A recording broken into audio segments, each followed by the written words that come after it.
Soutenir l'Ukraine et tous ceux qui soutiennent l'Ukraine, c'était l'objectif affiché par la Pologne et la Suède, pays à l'initiative de la conférence internationale des donateurs. Nous avons rassemblé plus de 6 milliards d'euros. Quand la Russie apporte la mort, les pays du monde libre doivent apporter leur aide.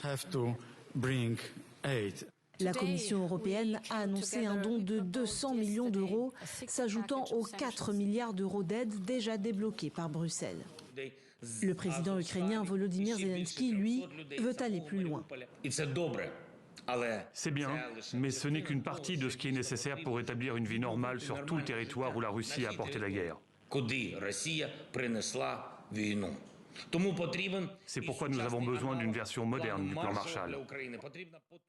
Moscou le reconnaît, l'aide apportée à l'Ukraine par les Occidentaux freine l'offensive russe. Le Kremlin assure néanmoins que tous ces objectifs seront remplis et continue de pilonner l'est du pays.